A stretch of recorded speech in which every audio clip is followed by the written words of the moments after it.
ഭക്തി കൊണ്ട് പാമ്പാടി തിരുമേനിയെയും, ഭരണതന്ത്രജ്ഞത കൊണ്ട് പാറാട്ട് തിരുമേനിയെയും, ലാളിത്യം കൊണ്ട് ബർന്നബാസ് തിരുമേനിയെയും, പ്രാർത്ഥനാ ജീവിതം കൊണ്ട് ഈവാനിയസ് തിരുമേനിയെയും മാതൃകയാക്കിയ മഹാപുരോഹിതനാണ് കോട്ടയം ഭദ്രാസനത്തിന്റെ അഭിമന്യ യുഹാനോൻ മാർട്ടിയസ് കോളസ് തിരുമേനി.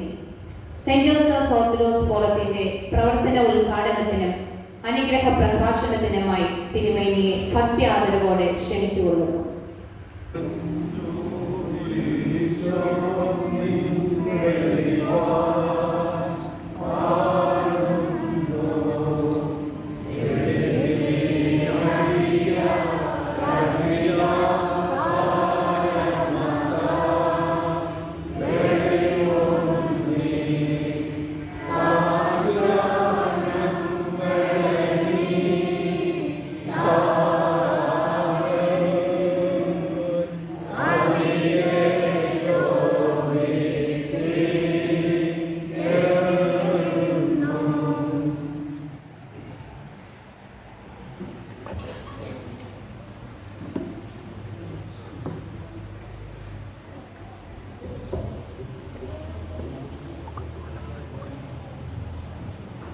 ദേവനാമോഹത്തെ അതിലായ പാർട്ടിസ്കർമാരെ, വൈദികരെ, നമ്മുടെ saint Joseph elders forum Pampady സമരക്കാരെ, മറ്റ് പ്രിയപ്പെട്ട സഹോദരങ്ങളെ, കടന്നുനിൽക്കുന്ന എല്ലാ പ്രിയപ്പെട്ടവരെയും എല്ലാവർക്കും ദൈവനാമ സ്നേഹമൊന്നും ചൊല്ലിക്കൊണ്ട് നമ്മുടെ അനുവാദത്തോട് നമ്മുടെ saint Joseph elders forum Pampady കൃഷ്ണന്റെ പ്രവർത്തനങ്ങൾ ദൈവനാമത്തിൽ ഉദ്ഘാടനം ചെയ്തതായി ഞാൻ അറിയിച്ചുകൊള്ളു. ബഹുമാനപ്പെട്ട ദൈവീനച്ചൻ കൺഫ്യൂഷൻ ചോദിച്ചാൽ നിങ്ങളെ കാപ്പി തരാൻ താമസിച്ചതിൽ പിന്നെ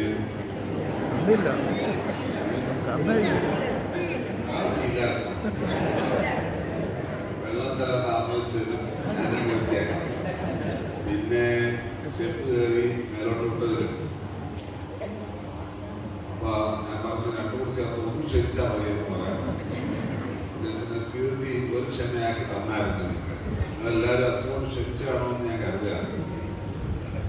ആ കൂട്ടത്തില് ഞാനും ഒരു ക്ഷമ ചോദിച്ചേക്കാം. ഞാനും രാവിലെ തൊട്ടേ ഇവിടെ ഇരിക്കണമെന്ന് എനിക്ക് ആഗ്രഹം ഉണ്ടായിരുന്നു. ഞാൻ അച്ഛൻ വന്ന കാര്യം കണ്ടപ്പോൾ, അച്ഛൻ ചുമതലക്കാരെന്ന കാര്യം കണ്ടപ്പോൾ ഞാൻ പറഞ്ഞത് സുന്നോസ് ആണ്. സുന്നോസ് ചിലപ്പോൾ ശനിയാഴ്ച കൂടി നീണ്ടു പോകും. സാധാരണ രീതി അങ്ങനെയാണ്. അതിൻ്റെ വിഷയങ്ങളെല്ലാം തീർന്നില്ലായിരിക്കും, അങ്ങനെയാകും. അതുകൊണ്ട് എനിക്കൊരു ഉറപ്പ് പറയാനൊക്കെയല്ല. തീരുവാണെങ്കിൽ വരാമെന്ന് ഞാൻ പറഞ്ഞാൽ വെള്ളിയാഴ്ച തീരുവാണെങ്കിൽ. പക്ഷേ വെള്ളിയാഴ്ച അതെല്ലാം കഴിക്കും ഫ്ലൈറ്റ്. പക്ഷെ എനിക്ക് അത്യാവശ്യം കുട്ടറയ്ക്ക് പോണ്ടി വന്നു. നമ്മുടെ ഈ വലിയ കോർപ്പസ്കോപ്പ എന്നെ പഠിപ്പിച്ച ആളാണ്. അതുപോലെ തന്നെ അദ്ദേഹം പഠിപ്പിച്ച മറ്റൊരു വിദ്യാർത്ഥി എൻ്റെ ജസ്റ്റ് ജൂനിയർ ദൈവസഭയിലേക്ക് വാങ്ങിപ്പോയി. എൻ്റെ കുടുംബക്കാരൻ കൂടിയാണ്. അപ്പോൾ അടക്കുവച്ചതിന് ശേഷമാണ് നിങ്ങളുടെ അടുത്ത് വരാനുള്ള ഫലമുണ്ട്. ഞാൻ രാവിലെ വീട്ടിൽ പോയി ഓടി 8 മണിക്കാണ് വന്നത്. അതിനുശേഷം വീട്ടിൽ പോയി കവർ നടത്തി കുറച്ച് നേരം അവിടെ ചെലവഴിച്ചിട്ട് ഞാൻ പോകുന്നു. എൻ്റെ കുടുംബക്കാരൻ കൂടിയാണ്. സത്യത്തിൽ അവിടെ നിൽക്കേണ്ടതാണ്. എങ്കിലും ഞാനിന്ന് പോരുന്നു, നിങ്ങളെ കാണാനുള്ള പൊതുവോട് ചെയ്തതാണ്. അപ്പോൾ രാവിലെ ഇരിക്കാൻ പറ്റാതെ ഞാൻ നിങ്ങളോട് ക്ഷമിക്കുകയാണ്. പിന്നെ അയ്യപ്പനച്ഛൻ പറഞ്ഞ പ്രശ്നത്തിന് നമുക്കൊരു പരിഹാരം കാണാനല്ല വിചാരം. നിങ്ങൾ വിചാരിച്ച പരിഹാരം ഉണ്ടാകും. അവിടെ എൻ്റെ ആൽപ്പനയുടെ അവിടെ ഒരു ലിഫ്റ്റ് വെച്ചിട്ടുണ്ട്. നിങ്ങളത് കണ്ടു കാണുന്നതായിരിക്കുന്നു. അത് പ്രായമുള്ള, അതായത് ഉദ്ദേശിക്കുന്ന അവിടെ താമസിക്കുന്ന എത്ര ആരും പ്രായമാകുമ്പോൾ കുട്ടിന് കേട്ടില്ലാതെ കയറിപ്പാനാണെന്ന് വിചാരിച്ചാണ് എനിക്ക് തോന്നുന്നത്. അങ്ങനെ പറഞ്ഞുകൊണ്ടാണെന്ന് തോന്നുന്നത്. ലിഫ്റ്റ് വെച്ച അന്ന് മുതലേ അത് കേടാണ്. എത്ര ആരും പ്രായമായില്ല എന്ന് തോന്നുന്നത് അതിനുണ്ടെന്ന് എനിക്ക് തോന്നുന്നു. അത് ഇങ്ങനെ പല പ്രാവശ്യം അതിൻ്റെ ടെക്നീഷ്യൻസിനെ വിളിച്ച് നന്നാക്കും. നന്നാക്കിയിട്ട് അവരെ തിരിച്ച് അവരുടെ ഓഫീസിൽ ചെല്ലുമ്പോൾ തന്നെ അതിവിടെ കേടാക്കും. അതുകൊണ്ട് അതുകൊണ്ട് അത് ഓണാക്കി പോയാലും അത് ഓണായിരിക്കുന്ന സമയത്ത് ഞാനതിൽ 1-2 പ്രാവശ്യം പരീക്ഷണാടിസ്ഥാനത്തിൽ കയറി നോക്കി. ഒരു പ്രാവശ്യം കയറിയപ്പോൾ വഴിക്കാതെ നിന്നത്. പിന്നെ ഞാൻ അതുകൊണ്ട് തീരുമാനമെടുത്ത് ഇനി ഈ ലിഫ്റ്റ് മാറ്റാതെ ഞാൻ അതിൽ കയറുന്നില്ല എന്ന് ഞാനൊരു തീരുമാനം എടുത്തിട്ടുണ്ട്. എന്തായാലും ഇപ്പം അത് തുറക്കത്തില്ല. ചില സമയത്ത് അത് തന്നെത്താനും പോയി മേടിക്കുന്നതിന് ആവർത്തിക്കുന്നതാണ്. ചില സമയത്ത് താഴെ ആവർത്തിക്കും.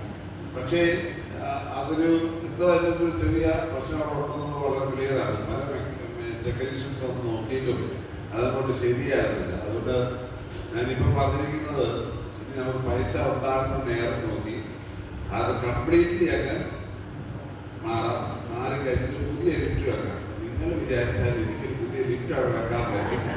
ഇതുപോലെ ഒരു മീറ്റിംഗ് ഒക്കെ സംഘടിപ്പിക്കുന്നത് ഈസി ആയിട്ട് കയറി പോകാനായിട്ട് പറ്റുകയും ചെയ്യും. അപ്പം ഒരു ധാരണയാക്കുന്നത് നല്ലതാണ്. അതുകൊണ്ട് കാര്യം സ്നേഹപൂർവ്വം ഞാൻ പറയുകയാണ്. നിങ്ങളുടെ ഇവിടുത്തെ മാനേജറോട് പറഞ്ഞാൽ തിരുമേനിയുടെ കാര്യം പറഞ്ഞാൽ അത് കൂടുതലാക്കണം. ഞങ്ങൾ പാമ്പാട് ഡിസ്ട്രിക്റ്റിലെ LDS ഫോറം ഒരുമിച്ച് ചേർന്ന് തിരുമേനിയുടെ മുട്ട് കേടാതിരിക്കാനുള്ളതായ പദ്ധതികൾ ആവിഷ്കരിക്കുന്നത് എന്ന് പറഞ്ഞാൽ ആ വിഷയം തീരുന്നേ ഉള്ളൂ എന്നുള്ളത് ഞാൻ സ്നേഹപൂർവ്വം പറയുക. നമ്മുടെ പ്രധാനപ്പെട്ട വിഷയം നമ്മുടെ ഇവിടുത്തെ പ്രവർത്തന ഉദ്ഘാടനമാണ്. വളരെ സന്തോഷമാണ് എനിക്കുള്ളത്. നമ്മുടെ മെത്രാസനത്തിൽ സഭ ഔദ്യോഗികമായിട്ട് LDS ഫോറം രൂപീകരിച്ചതിന് മുമ്പ് തന്നെ നമ്മുടെ മെത്രാസനത്തിൽ പല ദേവാലയങ്ങളിലും LDS ഫോറം അനൗദ്യോഗികമായിട്ട് നടക്കുന്നുണ്ടായിരുന്നു എന്നത് വലിയ യാഥാർത്ഥ്യമാണ്. പാപ്പാടി കത്തീഡ്രലും പുതുപ്പള്ളി പള്ളിയിലും വിഴുമറ്റം പള്ളിയിലും ഇങ്ങനെ പല പള്ളികളിലൊക്കെ ഉണ്ടായതാണ് എനിക്ക് നല്ലപോലെ അറിയാം. അത് വളരെ ശക്തമായിട്ട് പ്രവർത്തിക്കുന്നുണ്ടായിരുന്നു.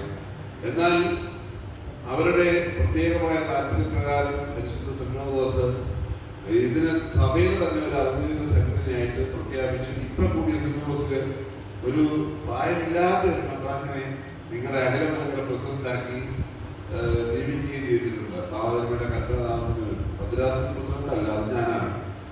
അഖിലമലങ്കര അടിസ്ഥാനത്തിലുള്ള നിങ്ങളുടെ പ്രസിഡന്റായിട്ട് അഭിനയ പക്കോമി സിനിമേനിയെ ചുമതലപ്പെടുത്തി ഈ കഴിഞ്ഞ സിനോദോസ് ചെയ്തിട്ടുണ്ട്. നിങ്ങളുടെ വൈലോയും പാസാക്കി വിട്ടിട്ടുണ്ട്. അപ്പം കംപ്ലീറ്റ്ലി ഔദ്യോഗികമായി മാറി എന്നാണ്. പരിപൂർണമായും സഭയുടെ ഒരു ഔദ്യോഗിക സെക്രട്ടറിയായി നമ്മുടെ സെന്റ് ജോസഫ് LDS ഫോറം മാറി എന്നാണ് ഞാൻ ഈ സമയത്ത് കൃത്യമായിട്ട് ഓർമ്മിക്കുന്നത്. അതുകൊണ്ട് വളരെ സന്തോഷമാണ്. നമ്മുടെ ഇവിടെ ആരംഭിച്ച പദ്ധതി അത് വളർന്ന് പന്തലിച്ച് മലങ്കര സഭ മുഴുവനായി വ്യാപിച്ചു എന്ന് കാണുന്ന സന്തോഷം. വളരെ നമ്പർ കൂടുന്ന സംഘടന ഇതാണ്. ഞാൻ ധാരണാത്തിൽ നിന്ന് ഇവിടുത്തെ മാനേജർ എനിക്കറിയാൻ പറ്റില്ല, അവിടെ അടച്ചിട്ടിരിക്കുകയാണ്. ഞാൻ കയറുന്ന വഴി അടച്ചിട്ടിരിക്കുകയാണ്, ഇവിടെ ചെങ്ങല വഴി.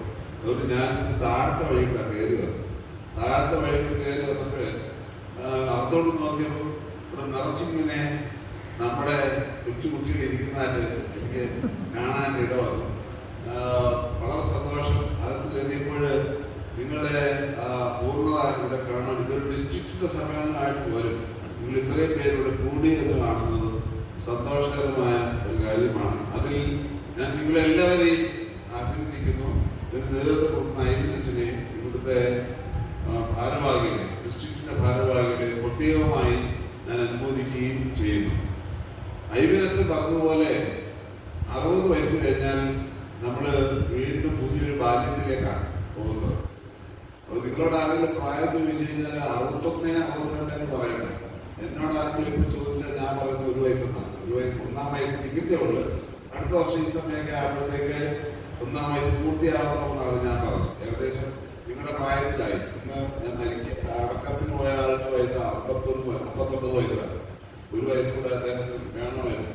എന്തായാലും പുതിയൊരു ബാല്യത്തിലേക്ക് നിങ്ങൾ പ്രവേശിക്കുകയാണ്. വളരെ ആക്റ്റീവായി നിങ്ങൾ പ്രവർത്തിക്കുന്നതാണത് സന്തോഷകരമാണ്. മറ്റുള്ള ആധ്യാത്മിക സംഘടനകളിൽ വ്യത്യസ്തമായി ചുറുചുറുക്കോടെ കൃത്യമായി കാര്യങ്ങൾ ചെയ്യുവാനായിട്ട് നിങ്ങൾക്ക് ഇടയാകുന്നുണ്ട്. ഈ സാരോപദേശം ഞാൻ അച്ഛനടുത്ത് കൊണ്ടുവന്നൊരു പുതിയ ആശയമായിരുന്നു എൻ്റെ അടുത്ത് കൊണ്ടുവന്നത്. അപ്പോൾ ഞാനും അത് വളരെ സന്തോഷത്തോടെയാണ് കണ്ടത്. ഞാനതിന് വീഡിയോസ് കണ്ടു. എനിക്ക് ഒരുപാട് സന്തോഷം തോന്നി. എന്ത് ഭംഗിയായിട്ടാണ് കുഞ്ഞുങ്ങൾക്ക് കാര്യങ്ങൾ പങ്കുകൊടുക്കാനായിട്ട് നിങ്ങൾക്ക് പറ്റുന്നത്. സത്യം പറഞ്ഞാൽ ഇത് വീഡിയോയിൽ പറഞ്ഞത് മാത്രമല്ലാതെ നമ്മുടെ കൊച്ചുമക്കൾക്ക് ഇതുപോലെ നിങ്ങൾ ഇടയ്ക്കിടയ്ക്ക് ക്ലാസ് കൊടുത്തിക്കഴിഞ്ഞാൽ നമ്മുടെ ഒരു കുഞ്ഞ് നഷ്ടമായി പോവുകയില്ല എന്ന് വളരെ വ്യക്തമാണ്. നമ്മള് പലതവണ അമ്മമാർ ചെയ്യണമെന്നായിരുന്നു പറഞ്ഞിട്ടെങ്കിൽ പോലും നമ്മുടെ എല്ലാവരും പ്രത്യേകിച്ച് നിങ്ങളെപ്പോലുള്ളവര് കുഞ്ഞു മക്കൾക്ക് വിശുദ്ധ വേദവചനങ്ങൾ കഥാരൂപത്തിലും പാഠ്യരൂപത്തിലും നൃത്തരൂപത്തിലും ഒക്കെ പറഞ്ഞു കൊടുക്കുമ്പോൾ അത് അവരുടെ ഉള്ളിൽ ദൈവവചനം വളരെ ഭംഗിയായി പ്രവേശിക്കുകയും സമൂഹത്തിന് ഗുണകരമായ രീതിയിൽ അത് വളരുകയും ചെയ്യും. നമുക്കറിയാലോ, ഇപ്പം ഏറ്റവും കൂടുതൽ നമ്മൾ അനുഭവിക്കുന്ന പ്രധാന പ്രശ്നമാണ് കുടുംബകലപാതകം. മക്കൾ അപ്പനെയും അമ്മയും കൊല്ലുകയാണ്. തിരുവനന്തപുരത്ത് ഒരു യുവാവ് ഭക്ഷണം ഒരുമിച്ചിരുന്ന അപ്പനോടൊപ്പം ഭക്ഷണം കഴിഞ്ഞിട്ട് അപ്പന് സെറ്റിയിലിരുന്നപ്പോൾ സെറ്റിയിലിരുന്ന് ചെറുതൊന്നും മയങ്ങി. അവർ മുകളിൽ പോയി ഒരു കത്തി എടുത്തുകൊണ്ട് വന്ന് അപ്പന്റെ കാര്യത്തിൽ ഒറ്റ അത് ക്രിസ്തീയ ഭവനമാണ്. പക്ഷെ ഓർത്തഡോക്സ് അല്ലാന്നുള്ളതാണ് എനിക്ക് അല്പം ആശ്വസിക്കാൻ കിട്ടിയത്. നമ്മുടേതല്ലാതെ അങ്ങനെ ഒരു ആശ്വാസം വേണമെങ്കിൽ പറയാം. പക്ഷെ അതല്ലല്ലോ നമ്മുടെ സമൂഹത്തിൽ കാണുന്ന കാഴ്ച. ഈ അടുത്ത സമയത്ത് ഒരു കൊച്ചൻ, അവന്റെ അമ്മ, അവന്റെ സഹോദരൻ, അവന്റെ വല്യമ്മ, അവന്റെ ഗേൾഫ്രണ്ട്, പിന്നെ അപ്പന്റെ സഹോദരൻ, അപ്പന്റെ സഹോദരന്റെ ഭാര്യ, ഇങ്ങനെ ഒരു നീണ്ട നിലയെ വളരെ ഭംഗിയായി അവർ കൈകാര്യം ചെയ്തു.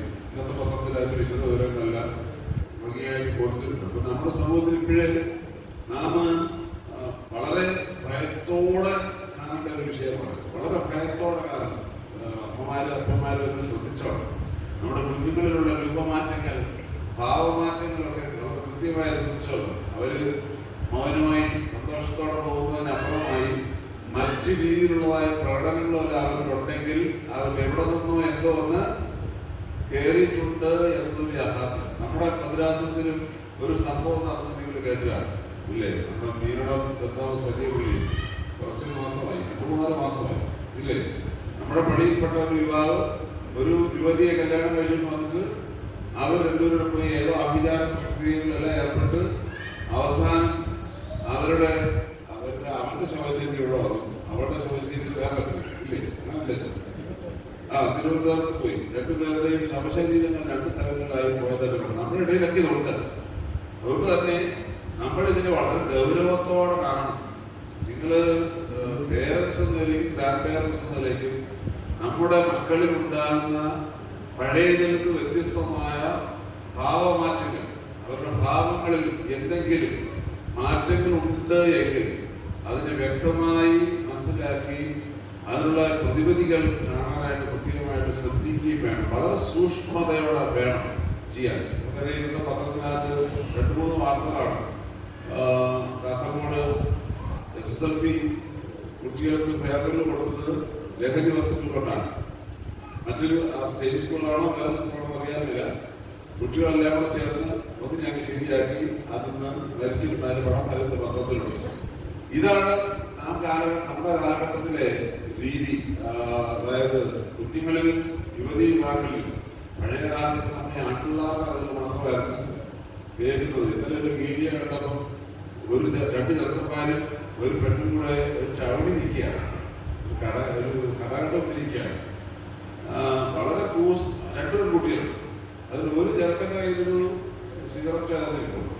അവനത് വലിച്ചിട്ട് അവൻ വലിച്ചു കഴിഞ്ഞിട്ട് ഉടനെ തന്നെ അത് പെട്ട കൈ കൊടുക്കാതെ വായിച്ചു കൊടുക്കണം. നമ്മളത് വളരെ ഭംഗിയായിട്ട് വലിച്ചു കൊടുക്കുകയാണ്. അതിന്റെ വീഡിയോ എനിക്ക് തോന്നുന്നു വേറെ ആരും അവർ അതേ എടുത്തിട്ട് ഇതാണ് നമ്മുടെ ഇന്നത്തെ കാലഘട്ടത്തിലെ ചിത്രം. സ്വന്തം അപ്പനും അമ്മയും മക്കളെ കുറിച്ച് ചിന്തിക്കുന്നത് എന്റെ അമ്മ നല്ലതാണ്, അവരെ ആരും പഠിപ്പിക്കേണ്ട കാര്യമില്ല, ഒരു കുഴപ്പമില്ല, പ്രാർത്ഥിച്ച് ചെയ്ത് നല്ല പഠിക്കുന്നുണ്ടെന്നൊക്കെയാണ് അപ്പന്റെ അമ്മയുടെയും വിചാരം. പക്ഷേ അങ്ങനെയല്ല. അതിനപ്പുറമായി നമ്മുടെ മക്കളിൽ നമുക്ക് അതീവ ശ്രദ്ധ വേണം. പേരന്റിങ് എന്ന് പറഞ്ഞൊരു സാധനമുണ്ട്, അറിയാമല്ലേ? പേരന്റിങ്.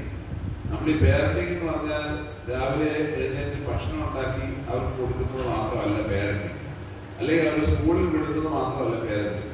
എന്താണ് പേരന്റിങ്? പേരന്റിങ് അവരുടെ ജീവിതത്തിലെ ഓരോ മാറ്റങ്ങളെയും കൃത്യമായി കണ്ടുപിടിച്ച് സമയാസമയങ്ങളിൽ അവർ അതിന് തെറ്റാണെങ്കിൽ തെറ്റിൽ നിന്ന് തിരിച്ചുകൊണ്ട് വരാനും ശരിയാണെങ്കിൽ അതിന് പ്രോത്സാഹിപ്പിച്ചു വിടാനും നമുക്ക് സാധ്യമാകുമ്പോഴാണ് അതിന് യഥാർത്ഥമായ പേരന്റിങ് എന്ന് പറയുന്നത്. അത് നമ്മളെല്ലാവരും പാലിക്കണം. ഇപ്പൊ നിങ്ങളിവിടെ ഇരിക്കുന്ന ഭൂരിപക്ഷം പേരും പേരൻസ് അല്ല, ഗ്രാൻഡ് പേരൻസ് ആണെന്നാണ് എൻ്റെ വിചാരം. വല്യപ്പന്മാരും വല്യമ്മമാരുമാണ്. അപ്പൊ നിങ്ങളുടെ കൊച്ചുമക്കളെ കുറിച്ച് നിങ്ങളുടെ മക്കളുമായിട്ടിരുന്ന് കൃത്യമായി നല്ല ചർച്ചകൾ നടത്തി, വളരെ പോസിറ്റീവായ ചർച്ചകൾ നടത്തി നമ്മുടെ കുഞ്ഞുങ്ങളിൽ ഒരു കാരണവശാലും ലഹരി വസ്തുക്കളുടെ ഉപയോഗം, ഈ പൈശാചിക പുതിയ സംവിധാനമുള്ള സാത്താന്റെ ആരാധന, അവിചാര പ്രക്രിയകൾ, ഇതിനുള്ള കാര്യങ്ങളൊക്കെ പിന്നാലെ പോകുവാനിടയാണ്. ഞാനിത് ഇത്രയും പറഞ്ഞത് അവരും ഇല്ലാത്തതുകൊണ്ടാണ്. അവരാരും ഇല്ലല്ലോ, അവരും ഇത്രയും പറഞ്ഞു. അവരുള്ള പറഞ്ഞാൽ ഇപ്പൊ അതും ഭയങ്കര പ്രശ്നമാണ്. പള്ളികളിലൊന്നും ഇത് വിളിച്ചു പറയുന്നതാണ് എൻ്റെ വ്യവസായ അഭിപ്രായം. കാരണം അറിയാമോ, ഇപ്പൊ നമ്മളിത് വിളിച്ചു പറഞ്ഞാൽ ഇത് എന്താണെന്ന് പരിശോധിക്കാൻ തന്നെ ചുരുങ്ങിയാണ്. അങ്ങനെ ഒരു വിഷയം സിനിമാ ലോകം ഒക്കെ കാട്ടിക്കൂട്ടുന്ന പ്രക്രിയകൾ, അതായത് വലിയ കൊലപാതകം, വലിയ ലഹരി വസ്തുക്കളുടെ ഉപയോഗം, ഇതൊക്കെ ഈ സിനിമകളിലുണ്ടെന്നാണ് പറയുന്നത്. ഇപ്പൊ ഞാൻ ഈ 2 ദിവസം കൊണ്ടാണ് ഞാൻ പത്രത്തിലൊക്കെ വാർത്ത വന്നിട്ട് റോഡിലൂടെ പോകുമ്പോൾ ഈ പോസ്റ്റർ ഒട്ടിച്ചിരിക്കുന്നത് കാണുന്നത്. ഏതോ ഒരു സിനിമ നമ്മുടെ ദേഹത്ത് മുഴുവൻ രക്തം ഇങ്ങനെ ഒഴുകുന്നതും അവരുടെ വായിലൊരു കത്തി, ആരുടെ കൃത്യത്തിന് ശേഷമുള്ള കത്തി വായി പിടിച്ചിരിക്കുന്നതുമായ ഒരു ചിത്രം ഞാൻ റോഡിലെല്ലാം ഒട്ടിച്ചിട്ടുണ്ട്. ഇത് കാണുമ്പോൾ നമ്മുടെ യുവാക്കളും യുവതികളും അവനെയാണ് ഹീറോ ആയിട്ട് വെക്കുന്നത്. അപ്പൊ നാച്ചുറലി സംഭവിക്കുന്നത് ഇതൊന്ന് പരീക്ഷിച്ചു നോക്കിയാല് എന്താണ് എന്ന ഒരു ചിന്ത നമ്മുടെ കുഞ്ഞുങ്ങളുടെ ഇടയിലേക്ക് വ്യാപിക്കുന്നുണ്ട്. ഈ ഇങ്ങനെ കാണുന്ന കാര്യങ്ങൾ, കാരണം അവരെ ഹീറോ ആക്കി മാറ്റി വെച്ചിരിക്കുകയാണല്ലോ. അതുകൊണ്ട് തന്നെ അവര് കാണിക്കുന്ന അവരൊരു അഭിനയത്തിന്റെ ഭാഗമാണ്.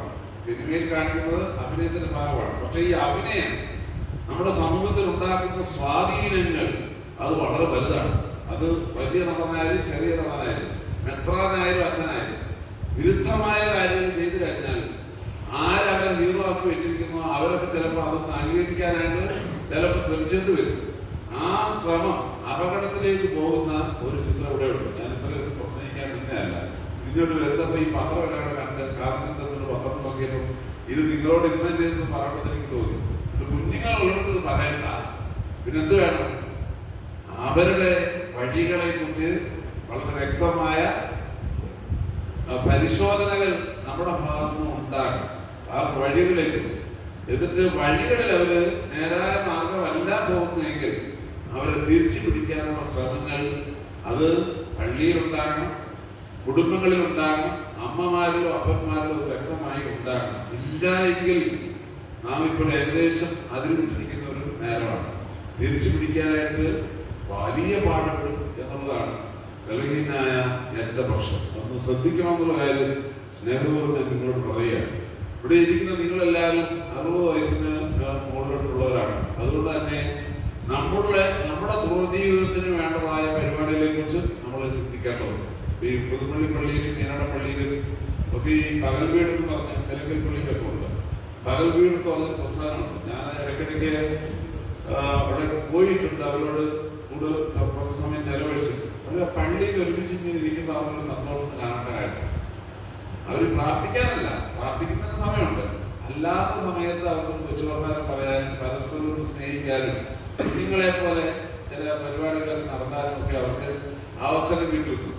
അതുകൊണ്ട് നമ്മുടെ പള്ളികളൊക്കെ അതിനുള്ള അവസരങ്ങളാക്കി. പള്ളിയുടെ അകമല്ല ഉദ്ദേശിച്ചത്, അത് ആരാധനയ്ക്കുള്ള സ്ഥലമാണ്. നമ്മുടെ അപ്പച്ചന്മാരും അമ്മച്ചിമാർക്കും സന്തോഷം പകരുന്നു, നമ്മുടെ അങ്കിളുമാർക്കും ആന്റിമാർക്കും സന്തോഷം പകരുന്നു. അവർ ഞാനൊക്കെ പറഞ്ഞത് അവർ ബാല്യങ്ങളിലേക്ക് തിരിച്ചു വരുമ്പോൾ ബാല്യത്തിലെ കുഞ്ഞുങ്ങളെ എങ്ങനെയാണോ എന്ന് പരിപോഷിപ്പിക്കുന്നത് അതുപോലെ തന്നെ പരിപോഷിച്ച് നിർത്തുന്ന സംവിധാനങ്ങൾ രൂപപ്പെടുത്താനായിട്ട് നിങ്ങളിപ്പോൾ ഔദ്യോഗിക സംഘടനകളായതുകൊണ്ട് നിങ്ങളുടെ തന്നെ യൂണിറ്റുകളിൽ നിന്ന് നല്ല തീരുമാനങ്ങളെടുത്ത് അവിടുത്തെ വികാരികളോടും അവിടുത്തെ ചുമതലക്കാരോടൊക്കെ സംസാരിച്ച് ഉചിതമായ മാർഗങ്ങൾ കണ്ടെത്തുവാനായിട്ട് പ്രത്യേകമായിട്ട് ശ്രദ്ധിക്കണം. നമുക്കറിയാം നമ്മുടെ ഇപ്പോഴത്തെ അവസ്ഥ, നമ്മുടെ പല ഭവനങ്ങളിലും ഒന്നുകിൽ അപ്പൻ അല്ലെങ്കിൽ അമ്മ അല്ലെങ്കിൽ അപ്പനും അമ്മയും അവരുടെ കയ്യിലും കാണും, ബാങ്കിലും കാണും എന്നുള്ളത് ഉറപ്പാണ്. അവർക്ക് വേണ്ടത് സ്നേഹമാണ്, കരുതലാണ്. പ്രായമായിരിക്കുന്ന സമയത്ത് ആരെങ്കിലും ഒന്ന് കിട്ടുക എന്നുള്ളതാണ്. ഞാനിപ്പോൾ ഒരു മെത്രാപ്പൊലിത്തയാണ്. നിങ്ങൾ എന്റെ കാര്യം പറഞ്ഞപ്പോൾ എന്നെ കുറിച്ച് തോന്നുന്നു, ഈ മാസ്റ്റേഴ്സ് എന്ന് പറഞ്ഞ ആളാരാണ് നല്ല രീതിയിൽ എന്നെ കുറിച്ച് വാർത്താറുണ്ട്. ആമ്പാട് തിരുമേനി, ദീപാവലി തിരുമേനി, പാറാട്ട് തിരുമേനി, പിന്നെ ഈ പന്ത്രമാസത്തിൽ എന്റെ ഹൃദയം തകർന്നുമായി കേട്ടോ. ഞാൻ ഇത്രയൊക്കെയാണ് ഞാൻ ഇത്ര അറിഞ്ഞത് കേട്ടോ. എനിക്ക് ഭയങ്കര അതിശയം തോന്നി. എന്റെ മക്കളെ 4 പ്രാവശ്യം പറയണേ ഞാൻ ചായ കഴിച്ചു തരുന്നു കേട്ടോ. ഇങ്ങനെയൊക്കെ പറയാൻ എന്തൊരു ഭാഗ്യം എനിക്ക്. ഭംഗിയായിട്ടാണ് പോയത്. ഇതുവരെ വിശുദ്ധരായ 4 പിതാക്കന്മാരെ പിടിച്ച് എന്നെ കയറ്റിയിട്ടുള്ളതൊക്കെ ഞാൻ ഇനി എന്തോ വേണം, എന്റെ തലയാക്കി മേളിൽ അപ്പുറത്ത് പോയി എന്നാണ് എന്റെ ഒരു ചിന്ത. എന്തായാലും പറഞ്ഞു ഞാൻ ചായ കഴിച്ചു തരാം കേട്ടോ. അങ്ങനെയെങ്കിലും ഞാൻ നന്നാകട്ടെ എന്നുള്ളതാണ് എന്റെ ഒരു പ്രധാനപ്പെട്ട ചിന്ത. ഞാൻ പറയാൻ ഉദ്ദേശിച്ചത് അതുമല്ല. ഞാൻ അത് എന്റെ കാര്യം പറയാൻ വന്നപ്പോഴാണ് അത് പെട്ടെന്ന് ഓർമ്മ പറഞ്ഞത്. ഞാൻ പറയാൻ ഉദ്ദേശിച്ചത് 60 വയസ്സ് കഴിയുമ്പോൾ സാധാരണ നമ്മളെല്ലാവരും ചെറിയ മുറിവുറപ്പൊക്കെ തുടങ്ങും ഇല്ലേ? ആ മുറിവുറപ്പൊക്കെ ഇല്ലാതെ പോകണമെന്നുണ്ടെങ്കിൽ നമ്മൾ എന്തെങ്കിലുമൊക്കെ നല്ല കാര്യങ്ങളിൽ എൻഗേജ് ആയിട്ട് ഇങ്ങനെ ഇരിക്കണം. നിങ്ങളിതിലൂടെ മനോഹരമായ ക്വിസ് കോമ്പറ്റീഷൻ നടത്തി, സാരോപദേശ മത്സരം നടത്തി, അതിൽ പത്രം നിങ്ങളുടെ മനസ്സിലെ ചിന്തകളൊക്കെ എഴുതി വെച്ചു. ഇങ്ങനെ ക്രിയേറ്റീവ് ആയിരുന്ന ചിന്തകളെ രൂപപ്പെടുത്തണം. ഞാൻ പറയാൻ പറ്റുന്നത് എനിക്ക് രാവിലെ തൊട്ട് വൈകിട്ട് വരെ എന്തെങ്കിലുമൊക്കെ ചെയ്തുകൊണ്ടിരിക്കാൻ കയ്യിലില്ലെങ്കിൽ ദേഷ്യമാണ് ആ പരിപാടി. എന്ന് പറഞ്ഞാൽ പണ്ട് മാത്യു സിംഗൻ ബാബായും ദീമോസ് ബാബായൊക്കെ പ്രായമായ കാലത്ത് അവർ പറയുമായിരുന്നു, എനിക്ക് ശാസ്താംഗം പറയും ദേവലോകത്തിരിക്കുമ്പം മാത്യു സിംഗൻ ബാബ പറയായിരുന്നു എനിക്ക് അത്യാവശ്യം ശാസ്താംഗോട്ടേക്ക് പോകണം. പിന്നെ എനിക്ക് തീരെ പെട്ടിടമായിരുന്ന സമയമാണ്. അതുപോലെ ദീമോസ് ബാബ പറയുമായിരുന്നു എനിക്ക് പത്തനാപുരത്ത് പോകണം, പത്തനാപുരത്ത് ഞായറായി പോകണം. അപ്പോൾ ഈ ഇവിടെയുള്ള സെക്രട്ടറി പിന്നെ മറ്റുള്ള പഞ്ചായത്ത് അവിടെ എത്താൻ കൊണ്ടൊക്കെയല്ല എവിടെയാണ് ഇത്രയും ദൂരത്തിൽ കൊണ്ടാണ് ഡോക്ടറെ സമീപിച്ചിട്ടുള്ളത്. പ്രായത്തിന്റെ ആധിക്യവും ശാരീരിക അസ്വസ്ഥതകളും ഒക്കെ ഉണ്ട്. പിന്നെ ഡോക്ടർ അനുവാദത്തോടുകൂടി വണ്ടിക്കകത്ത് കയറ്റി കുറച്ച് നേരം ഇരുത്തി ദേവലോകത്തിന് 4 ലക്ഷം കൊണ്ട് കറക്കിയിട്ട് തിരിച്ചു വന്ന് നമ്മൾ ശാസ്താംഗത്ത് പോയിട്ട് വന്നാണ് എന്നൊക്കെ പറഞ്ഞ് തിരുമേന്മാരെ കളിപ്പിച്ച്, അവർ മനഃപൂർവ്വം കളിപ്പിക്കുന്നതല്ല, വേറെ നിവൃത്തിയില്ലാത്ത. ഞാൻ പറയാൻ ഉദ്ദേശിച്ചത് ജീവിതത്തിന്റെ അവസാനം വരെ എന്തോ എന്തെങ്കിലുമൊക്കെ ചെയ്യണം, ചെയ്തുകൊണ്ടേയിരിക്കണം എന്നുള്ള ഒരാഗ്രഹം നമ്മൾ എല്ലാവരിലും ഉള്ളതാണ്.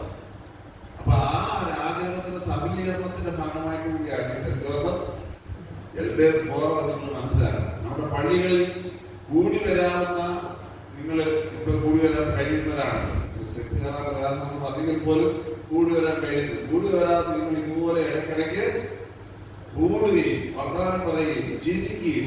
ഇതിനകത്ത് നല്ലൊരു പ്രോഗ്രാം ഉണ്ട്, വേദപുസ്തക പാരായണം. പക്ഷെ അതൊരു മത്സരമാണെങ്കിൽ ഏറ്റവും നല്ലത്. വേദപുസ്തക പാരായണം നടത്തുകയും നമ്മുടെ ഈ പാപാത്മ നമസ്കാരം അതിൽ നല്ല പ്രാർത്ഥനകളുണ്ട്. ഞാനിങ്ങനെ വന്നപ്പോൾ എന്ത് ചെയ്തിട്ടുണ്ട്, ഒരു കൊച്ചുകുട്ടി പാടുന്ന പാടാതല്ല വേണ്ട, നല്ല രസമായിട്ട് പാടി. അതാണ് മുമ്പിൽ കൊണ്ട് കൊച്ചുകുട്ടി നല്ല പാട്ട് പാടി എന്നതുപോലെ നല്ല പാട്ടുകൾ പാടുകയും ഇങ്ങനെയൊക്കെ നമ്മൾ ചെയ്ത് കഴിഞ്ഞാൽ വീണ്ടും എൻഗേജ്, നമ്മൾ നല്ലതുപോലെ എൻഗേജാകും.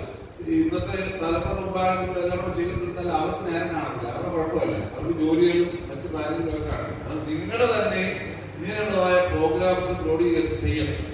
പിന്നെ ഞാൻ മുമ്പേ പറഞ്ഞ കാര്യത്തിൽപ്പെട്ട, അതായത് തീരെ വയ്യാത്ത ആരെങ്കിലും ഉണ്ടെങ്കിൽ നമ്മുടെ ദേവാലയത്തിൽ ഞങ്ങളുള്ളവരെ കണ്ടുപിടിച്ച് അവരുടെ അടുത്ത് പോയിരുന്ന് കുറച്ച് സമയം അവരോടൊപ്പം ചെലവഴിക്കണം. ഇതൊന്നും വികാരിയുടെ ജോലി മാത്രം അല്ല, നമുക്ക് ആകുന്ന കാലത്തോളം നമ്മുടെ ജോലിയാണ് എന്നുള്ളത് നിങ്ങൾ ഓരോരുത്തരും മനസ്സിലാക്കണം. ഞാൻ ഇച്ചിരി സമയം എടുത്തോ എന്ന് എനിക്കൊരു സംശയം. നിങ്ങളുടെ ഷുഗർ ഡൗണായി കാണുമെന്ന് ഞാൻ വിചാരിക്കുന്നു. മത്സരത്തിൽ പങ്കെടുത്ത നിങ്ങളെല്ലാവരും ഉള്ളതായ സ്നേഹവും വാത്സല്യവും അറിയിക്കുന്നു. നിങ്ങൾ മിടുക്കരാണ്, നിങ്ങൾ കൊച്ചുകുട്ടികളാണ്. എനിക്കത് ഉത്തമ ബോധ്യമായി. വളരെ സന്തോഷം. ഞാൻ നിങ്ങളെ അറിയിക്കട്ടെ. തുടർന്നും നല്ല ശരീരത്തിനും മനസ്സിനും ആത്മാവിനും ഒരുപോലെ കുളിർമയോടെ മുന്നോട്ട് പോകാൻ സർവശക്തൻ ധാരാളമായ കൃപ നിങ്ങൾക്ക് നൽകട്ടെ.